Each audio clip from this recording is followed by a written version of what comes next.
welcome to Mama Juice. How are you? I'm doing so well. How are you today, Sandra? I'm doing great, thank you. So today we have Celestina here to talk about saving time while cooking, which is an awesome topic for any human, especially moms, especially me, because I'm just learning how to cook. So I'm excited. Yes. So why don't you tell us a little bit about you and your background and how you got into. Yeah, definitely. So I'm Celestina Brunetti, and if in case the name didn't give it away, I'm super Italian. So I feel like food has always been in my world, in my blood. That's the way my family shows love. So food I feel like, has always been a part of my life for a really long time, and I love bringing what I learned as a kid, just like sitting on my grandmother's counter and like watching her cook, and then finally like taking action in my parents' kitchen when I was a little bit older. I love bringing that same essence to what I do in helping families because cooking, yes, can feel like this really stressful process. Yes, we have to do it, but if we can find the joy in it, and if we can bring our families together in the kitchen, that's, I think, really what it's all about. So that's why I do what I do. I was a personal chef, which kind of brought me into this world of online virtual cooking courses and helping busy families.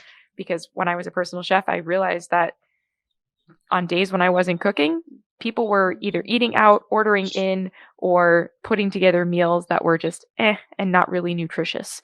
So Right. I think that's really the world that I want to help people cultivate, because dinner time doesn't have to be stressful. It can be quick, it can be easy, it can be delicious. And let me say it now, you don't need recipes to do it. Yes, I love that. There's this meme, and it's like, I never thought, what is it? I butcher memes all the time, but it's like I never thought I would spend so much of my life worrying about what I'm going to feed my kids or what's for dinner. And it's true because, like, it is. It's like an all day process where you're like, what am I going to do? Did I take anything out last night? I don't think I did. And I actually just thought that right now. I'm like, I don't think I took anything out for dinner tonight. Well, good news is that you don't have to take anything out for dinner as long as you have a couple of the basics on hand. So we can get into that in a little bit, but Oh, honestly, it's not just you. Like almost every mama I speak to, when I ask her like what her three major stressors are for the day, dinner is usually one of them. yeah, it is. It's a big part of it. And then, these things. Small humans I have a that look special like guest you. today. little little clones, yes. But awesome. Okay, so then what we're gonna do is we're gonna go through like a step by step of creating a meal in 30 minutes or less. Yeah, definitely. Hopefully, it doesn't take me 30 minutes to say it. I don't think it will. But yeah, Right. it's totally doable to get dinner on the table in 30 minutes or less. Even like you said, if you don't have anything defrosted or any plan of action for dinner, you just have to have some essentials on hand to make it happen. So, as far as the Perfect. essentials go, I think having like 2 to 3 different kinds of grains on hand is really important. And some of the best cooking grains, like not necessarily the best cooking grains, but like the most quickly cooking grains are like white rice, quinoa, and I kind of put this into the grain category, but like sweet potatoes. So I think having a couple of things like that on hand can make dinner really quick, really easy. Another thing that I like to have on hand is quick cooking proteins. So that could be like boneless, skinless chicken breast, or like pork tenderloin, because that's really thin and it cooks up in about 20 minutes. I also really like to have frozen fish fillets on hand. I know fish is kind of maybe unpopular, but frozen fish fillets can go literally from frozen into the oven and be done in like 15 to 18 minutes. So they're great for busy weeknights. Um, Also, having sausages on hand, they can be either frozen or fresh, and those cook up really quick in the oven as well. And having some ground meat on hand. Those are all like time saving proteins that can go from fridge or freezer to plate pretty quickly. Um, and then lastly, having frozen veggies on hand. I think having all of the frozen vegetables on hand whenever possible is going to be really key to ensuring that you get a really good veggie side on the plate, and they cook up really quick as well. So, are you ready to break it down and see how this is possible? I'm ready. I'm not just ready. I'm excited. Let's do Awesome. So, first off, start by preheating your oven to 425 degrees Fahrenheit. That is going to get you set up for success and make this process so much easier. Next, we're going to move over to the stove, get a pot heating on like medium high heat, add in some oil, and then choose the grain that you're going to cook. So, quinoa or white rice, I think, are really quick cooking grains. And I know that white rice isn't going to have the same nutritional benefit as brown rice or things of that nature. But on busy weeknights, we're going for quick cooking. So sometimes we don't need the extra fiber. We can find it in other ways in other veggies. Um, so get your oil hot and then add your grain into the pot with your oil. You want to toast your grains for about 1 to 2 minutes. So you're going to notice that I keep saying like flavor development. We want as much flavor packed in as possible in the smallest amount of time. And the way to do that is through the cooking process itself. So we want to toast the grains, get them nice and nutty. We don't necessarily want any color on them, but in like 1 to 2 minutes, they'll start to smell like roasted nuts and it'll be delicious. That's all that added flavor. And then you'll want to add in your herbs or your spices. So you can choose a premixed like herb or spice mix, or you can take the next step and smell different herbs and spices together. This is how you can get more confident in the kitchen. Learning how different flavors like smell together is typically how they're going to taste together. So if they smell good, then they're probably going to taste good together. And then let's take that back even like one further step. If you're still super scared and you're not sure where to start, spin a globe, either literal or metaphorical, put your finger down, and wherever your finger lands, that can be the inspiration for the flavors that you're using. So pick a country, any country. Italy. Okay, awesome. So you can use an Italian herb mix, right? Like those come pre-mixed from the store, or you can mix together like rosemary, basil, parsley, maybe a little bit of thyme. And if you smell all of those together, you're going to know that they're going to taste good together because they smell really good in that combination. So you'll want to put them into the pot at that point. I would say err on the side of adding less. You can always add more. So maybe like, I don't know, like a quarter teaspoon of each of those, either using your hand or a measuring device to do it. And then the next step would be to add in a flavorful liquid. If we're going with Italian, I would probably either do veggie stock or chicken stock, and that's just going to add in some extra layer of flavor to it. But if you chose like Caribbean, if you will, like that could be vastly different, and we could use tea bags to impart flavor in there. So tossing in like 2 or 3 tea bags like during the cooking process, or adding in like mango nectar or like coconut water. Those are different ways. Instead of just adding water to rice or water to your grains, those are different ways to help build flavor. And it's not taking any more time because you would have to measure out water anyway. This is just another way to help build flavor in that same amount of time. So again, for our Italian, we're just adding in some veggie stock or some chicken stock, but you can really get wild and crazy here. Right? So how do I ask this question? If I'm cooking with tea bags, does the caffeine cook off the way that alcohol cooks off? Probably not. Okay. But if you're concerned about the caffeine aspect of it, you can always use like an herbal tea instead of a black tea or a green tea, so that you are getting less caffeine in the rice product. But what's cool though is that you're actually getting the antioxidants from the tea infused into the rice. Oh, So I feel like there's kind of a really? give and take there. But yeah, good question. Really good question. How do you Yeah. think um like chamomile tea or something like that, would that work? Chamomile is probably really light. I think that could be really nice if you do a rice and then serve it with fish. I feel like that could go really well, and you keep the fish. Maybe it's like a white fish like cod or a fillet of something. Yeah, I think that could work really well. I've also seen people do like those lemon infused teas or like those raspberry like lemon infused teas. As long as Yeah. there's no added sugar within the tea itself, you can use Okay. any tea bags you'd like.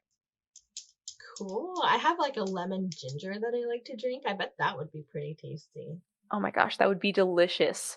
Definitely. Right? That and It, maybe add in some like cinnamon, maybe just like a little bit of cinnamon. That could be really good. what? Yeah. She's all what? I looked at her, I'm all, and she's all what? Nothing. For So, those listening, my 5-year-old's here. so I mean, that comes together in like 5 minutes. When you start getting a little bit more familiar with the flavors that you want and the flavors that you're trying to develop, that process goes super quick to cook your grains. Next up, you want to work on your proteins. So, thinking in this Italian world, we can do like a chicken breast, for example, right? So, boneless, skinless chicken breast, it's already defrosted, or maybe you bought it at the store recently. This is one I would say you probably shouldn't do straight from frozen. It's gonna mess with like the texture of the chicken, and it's gonna kind of be rubbery and not super great. But if you do need to defrost it quickly, run it under like it's not neither cold nor hot, so like medium temperature water for like 10 to 15ish minutes. It's going to cut into your like whole cooking process time. But if you really need to defrost it, if you just let it run under cold water or like medium hot water, it'll defrost pretty quickly. And if you continue to flip from side to side, so just turn the package over. Okay, so it is possible. It's doable. It is. It definitely is. And even if the inside is a little bit frozen still, as long as the outside is mostly defrosted, it'll still cook up in about 20 to 30ish minutes. So it's definitely doable. Okay. So as far as the flavor profile goes for that, if you're doing chicken like this, you can use that same herb blend that you used in your rice, or you can keep it super simple and maybe just use some lemon zest on top of the chicken. And that's literally just like taking the outside of like the peel of the lemon, running it through a grater. It makes a super fine like zest, and that's a great way to infuse flavor. So honestly, just like lemon zest, maybe some garlic powder and some black pepper, and those three can give you a really tasty piece of chicken without having to do a ton to it. So that's a great way to impart flavor. Or do you use zest a lot, or at all? I've never used zest. I've never used it. Do you grate the whole lemon? I think it depends on what you're using it for. I'm very heavy-handed when I use zest. So I'll do like at minimum, if I'm doing like 2 or 3 pieces of chicken, I'll probably do half the lemon, if not more. But I think if you're not familiar with the flavor, yeah, probably err on the side of less, just so that you can kind of ease into it, especially if you're not used to it. But yeah, it's a great way to impart flavor either during the cooking process or at the end of the cooking process. So we have lemon. Yeah, and it tastes different than the juice. Like the juice has like this acidic flavor, whereas like the lemon peel itself has just like this really bold lemon flavor without being crazy acidic. So it's definitely unique. So I highly recommend trying it. Yeah, I'm gonna have to do that and let you guys know how it goes. So before we move on to the next step, I want to talk about chicken. Yeah. Because I always dry out my chicken because I'm so scared, to give myself listeria or whatever you can get from chicken. Salmonella. Yeah, salmonella is the big one. Salmonella, that's what it is. Yeah. Oh my gosh, now my dog's here too. Awesome, it's a part. Oh, sorry. So what's the secret?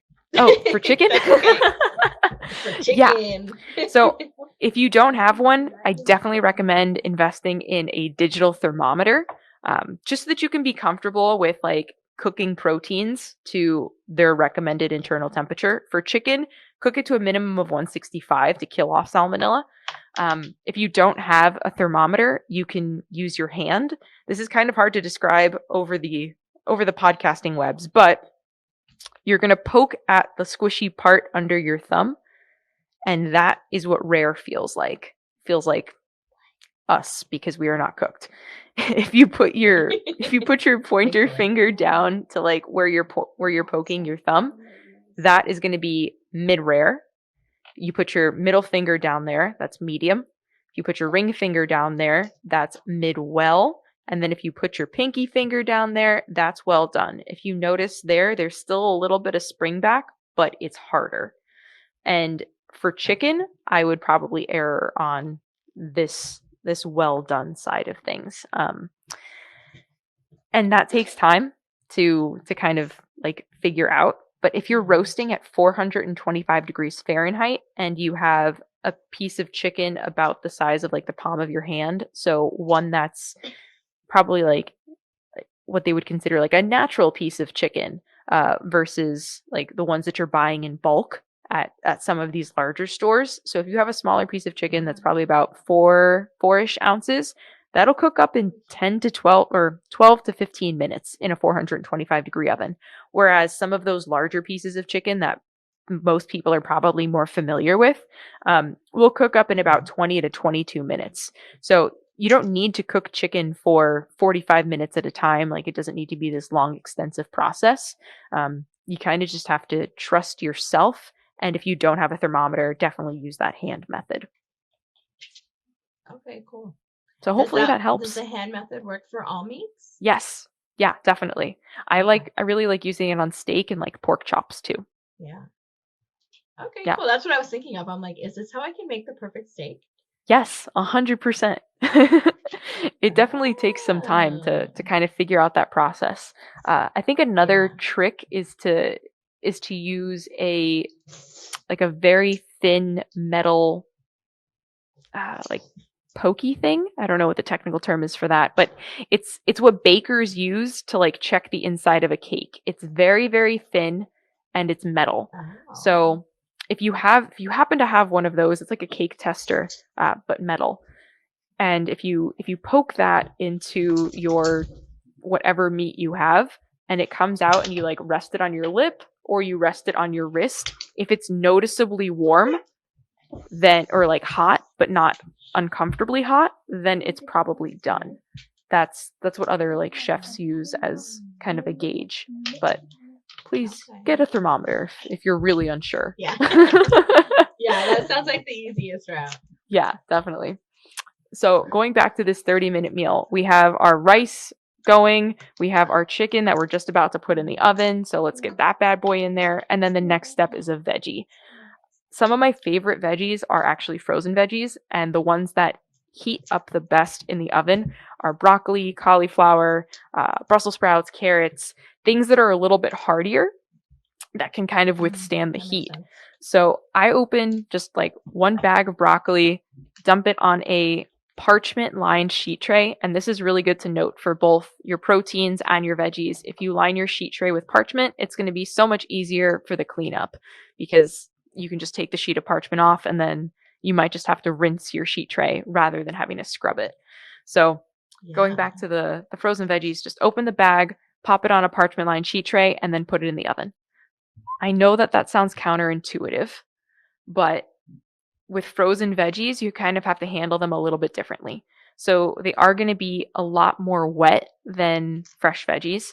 So if you added oil and your herbs and spices before they go into the oven, it's just going to melt right off, right? It's going to turn into like a sloppy, oily, wet mess, and your herbs and spices are going to be all over the pan, but not on your broccoli. So that's not ideal. So when they are coming straight from the freezer into the oven, wait till they come out. So they'll cook in about 20 to 25 minutes, but wait till they come out. Then you can add your good tasting extra virgin olive oil, or if you want, you can add like coconut oil, whatever you're into.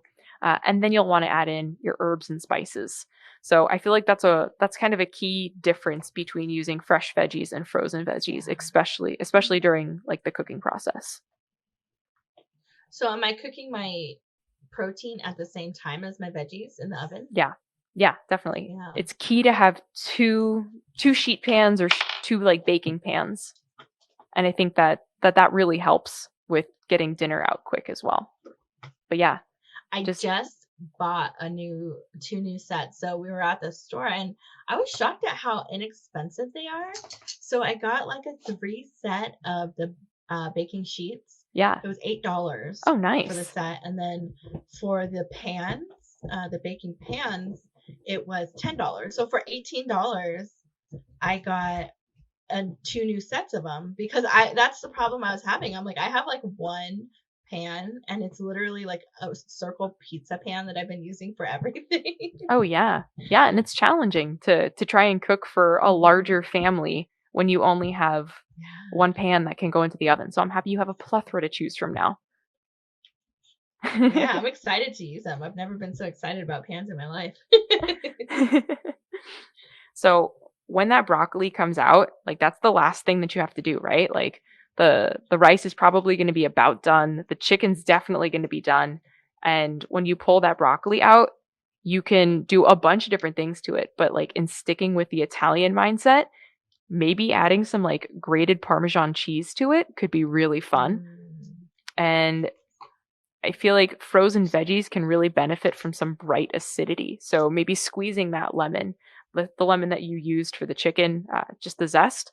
If you still have some zest left, you can Mm. totally use that. But then you can also like squeeze the lemon onto the chicken, maybe toss it with a little black pepper, maybe a little garlic powder, and it'll be delicious. And you have a meal. You have a meal ready in under 30 minutes. Nice. Okay. Okay. I can do this. You can do this. And I think what's really cool is that like as long as you understand the flavors behind it, like you can really do this with Yeah. any kind of flavor combination. You can literally travel the world every night and have like a different cuisine, but using this similar method. I'm gonna try it and I'm gonna show people that it's possible because literally, like, I have a history of like burning water when I'm boiling it. Like, I'm the worst cook. So if I can make this happen, anybody can. Do you mind if I ask you just like a few questions about like nutrition and stuff like that? Yeah, hit me. All right. All right, let's do it, Jazzy. Can it Oh, Jasmine has an announcement to make real Okay. quick. She has her very first loop. That's exciting. She's excited. She can't wait for it to come out. Please stop doing that because they can hear that. Okay, so you mentioned frozen veggies. And I Yes. feel like there's a stigma on frozen veggies. People think that if your veggies are not fresh, they are not healthy. Like their So, nutrients are gone. yeah. So in most cases, frozen vegetables are actually going to be more nutrient dense than fresh veggies. Reason being, when frozen veggies are harvested, they're harvested at peak ripeness and they're typically processed on the field, like very close to the field where they've been picked, or like right down the street from where they've been picked. So, literally within hours of being picked, they are flash frozen and put into bags and kept at that temperature. So their nutrients are kind of locked in at that point. Whereas fresh veggies oftentimes are not picked at ripeness. They're ripened like on the truck, like for delivery. Mm. Then they sit in the grocery store for a couple of days, if not a week. And then they're in your fridge for a couple of days, if not a week. And throughout that whole process, they are losing nutrition as time progresses. So I think it depends on where you're getting your veggies from. And I mean, if you're getting them from the farm down the street, awesome. But if you're getting them Right? from the grocery store, oftentimes, yeah, frozen veggies will probably pack more nutrition than fresh. That's the best news ever because frozen is so much easier and I mean, I feel bad. I feel like legitimately guilty about how much produce I probably throw away because I Yeah. fully plan to use it all and I go open my fridge to use it and I had it sitting there for days to a week and it's moldy. Yeah, totally. Yeah, so that's wonderful news. Okay, so fruit. Some do it. Like eat as much fruit as you want. It's a better alternative to say eating candy. Say that, natural sugars, fruit is pretty much carbs, I think. So a lot of people will also limit their fruits. Okay. So I would say fruit over candy if you can, for sure. Even fruit with a meal. Like fruit doesn't have to be its own like little side snack. Like if you want it on the the table when your kiddos are eating dinner, go for it. Like you can put it on their plate with dinner. I think that that's totally appropriate. As far as eating too much, I think because they are sweet, kids are just more apt to eat fruit, and even adults are more apt to eat fruit. And there's nothing wrong with that, but I think there should be a really good balance, or finding the balance between eating veggies and eating fruit. Fruit is probably, because of the sugars in fruit, they are going to fill you up a little bit more than veggies will. So you could potentially eat less fruit than veggies because of that. So I think it really breaks down to finding a balance and not neglecting eating vegetables and only choosing fruits, because veggies are still going to provide you with a ton of nutrients that you need that fruits may not have. So that's not to say that fruits are bad and that fruits are the devil. We shouldn't demonize anything, because I think eating the rainbow is carbs. Yeah, even carbs. Yeah. So I think eating the rainbow, eating the rainbow is imperative. So if you can have a wide variety of different fruits, wide variety of different veggies, that's really the key. And not demonizing a certain fruit. Yeah, certain fruits are going to have more sugar than others, but as long as you're eating a variety of different things and you keep the peel on, or not the peel, or you keep the skin on an apple, for example, like that's going to provide you with fiber. So that's going to be beneficial. If you're eating berries, like they have little seeds in them, and those are fiber, and that's going to be beneficial. Okay. So I think eating a variety is really important. And also, at least for kiddos, a serving size. I think sticking to a serving size can be really important as well. So even for adults, but like a handful is a serving, right? Like you can put an apple in your hand. You can put an orange in your hand. For kiddos, it's going to be a smaller serving size. So I think sticking to serving sizes, and if it is a snack, doing a combination snack can be really important as well. So a clementine and a piece of cheese would be a well-balanced snack, rather than just eating multiple clementines, if that makes sense. Oh, okay. So my kids shouldn't be eating a pound of strawberry each. Not ideal. But they probably are eating a pound of strawberries because they're hungry. So I think finding those combination snacks where there is a little bit of fat, so that they can feel satisfied for a longer period of time, and a protein so that they have that combination, and it's not just carb that's going to bring them up and then bring them back down. So the combination of it all is really going to help their blood sugar steady out for a more extended period of time and help them feel fuller longer. Okay. All right. That's helpful. Because, I feel like my kids are always hungry.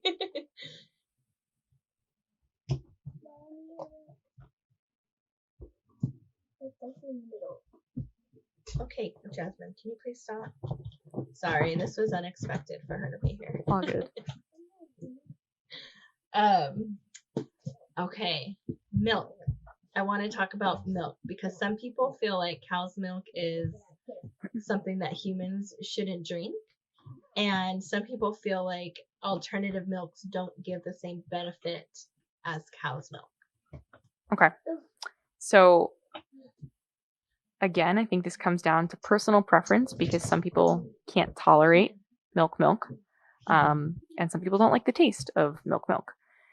If you are going to do a cow's milk, or like a dairy-based milk, try getting organic and grass-fed whenever possible. You'll notice that the taste is significantly different, and it may actually, if you have kind of like a lactose intolerance issue, it may actually feel better, and you may not have those issues.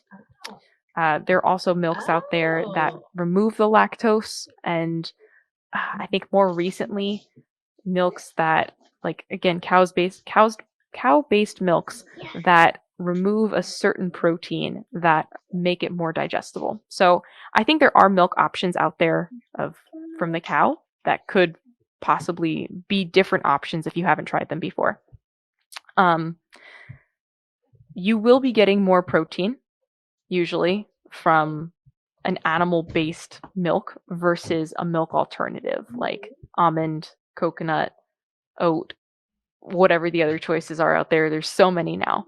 Um, I would say if you're doing any of these milks in bulk, like if they are a significant part of your diet, try and mix it up more often than not. I think that that's key with everything, right? So if we eat the same thing all the time, that's not going to be good for us. So if you are choosing milk alternatives and you are like a steadfast almond milk person, try a different nut milk or go in a different direction regardless of what you're trying, just to mix it up a little bit. And I think everyone can kind of benefit from that, if that makes sense. Yeah, absolutely. And then organic. I've also heard that there's no benefit to buying organic because nothing's truly organic. Same, and you just disproved that one because I've also heard the same thing about like grass fed, no antibiotics, all those all those things.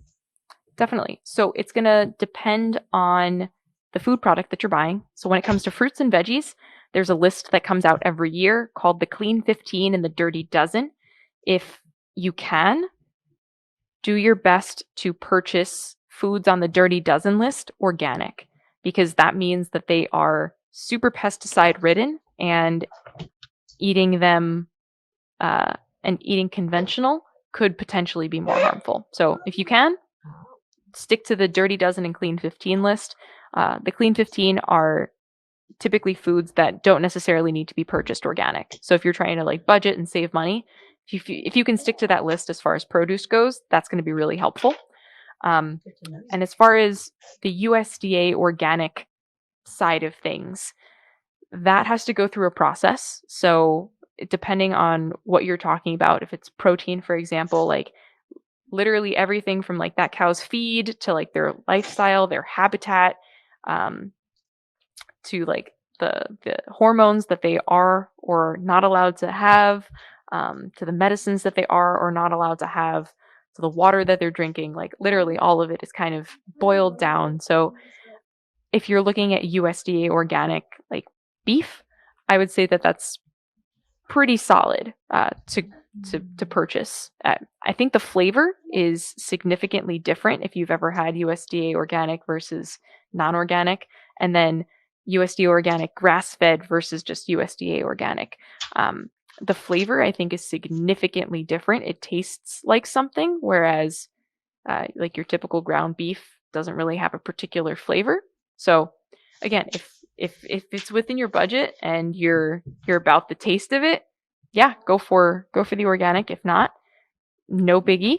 Um, as far as the free range organic or that free range aspect of it goes, so with chicken, I feel like this is kind of a gray area because they'll be like, oh, it's all natural chicken. Okay, cool. What does that mean? So there aren't really any, yeah, there aren't really any guidelines for that. That's kind of just a marketing term that they're using.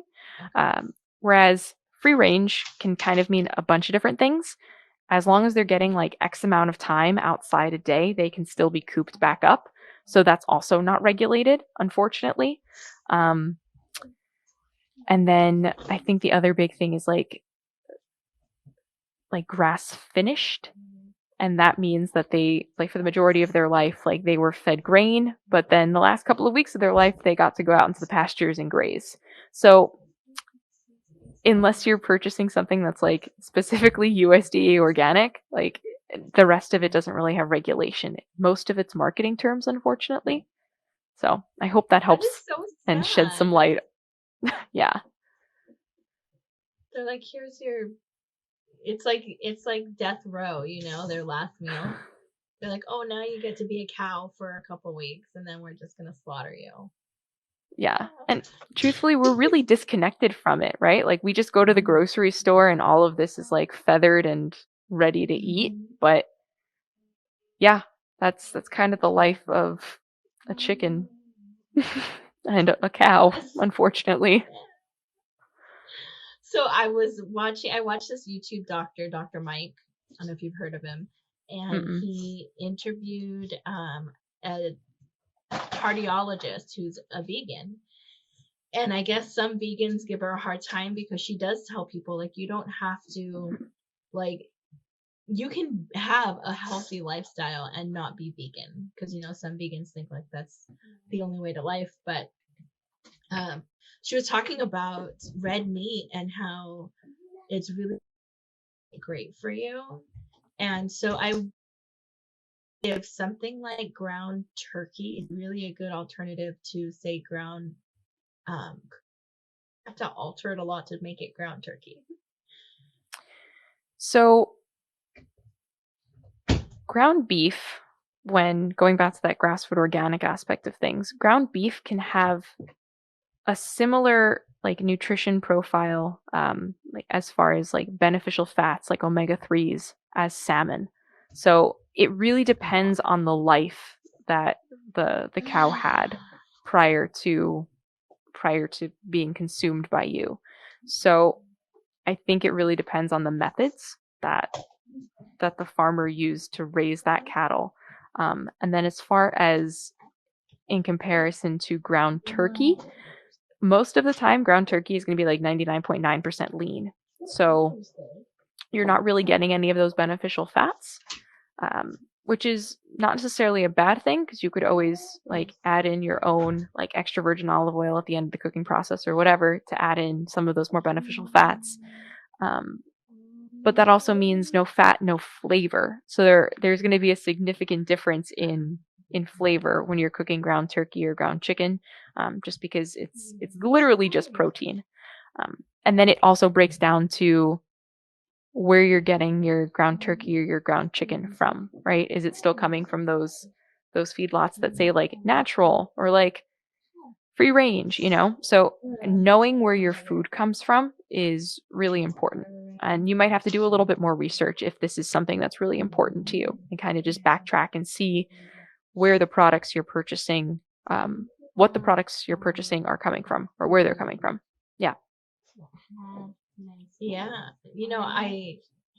I started getting my kids a lot more whole grain things outside, rather than just whatever I was getting. And what was it? Oh, I got whole grain macaroni and cheese. And my kids don't really care for macaroni, like Kraft macaroni and cheese. But I got the whole Yeah. grain one and they loved it. And so, like, I started noticing that when I really do kind of try to be more selective about what I get them and try to get them more like actual foods and not so many, processed or filler foods, they actually seem to enjoy them so much more. Yeah. Yeah. And you don't necessarily have to tell them that you're making these changes, but Yeah. if you can kind of just implement it and kind of notice like you're saying the differences in their eating habits, that can be really impactful. Yeah. Yeah. I'm going grocery shopping after work today. So I, Nice. I definitely am making a mental note of some things and what I'm going to search for. I'm excited. Excellent. Yeah. So I think what I'm going to do is I'm going to, not tonight, because I think today I'm going to buy like that that's pre-cooked, since I am going Yeah. shopping after work. But tomorrow I'm going to try to record myself making a dinner in 30 minutes or less and see how it goes. Yes. I would love to see that. Yeah, definitely tag me in it. I'm excited for Yeah. you. All right. Now I want you to promote yourself and tell everybody all the awesome things that you offer. The things that Excellent. are on your Instagram. I follow you. I see the food that you make and it makes me hungry every time. Yeah, well, I think Instagram is probably the best place to start. I post like 5 times a week, and it's all relatable, easily digestible content, so that you guys can save time cooking. And that just happens to be my Instagram handle as well, save time cooking. So that's really the goal, right? To bring families together over food, to have an awesome meal on the table that's quick, that's easy, that's delicious, and that your kiddos are going to love as well. So that's really what I focus on, both on Instagram and when I work with clients. And that can be a variety of different ways, but I offer mini courses in addition to working one on well, I offer mini courses in addition to working in a group setting with clients as well.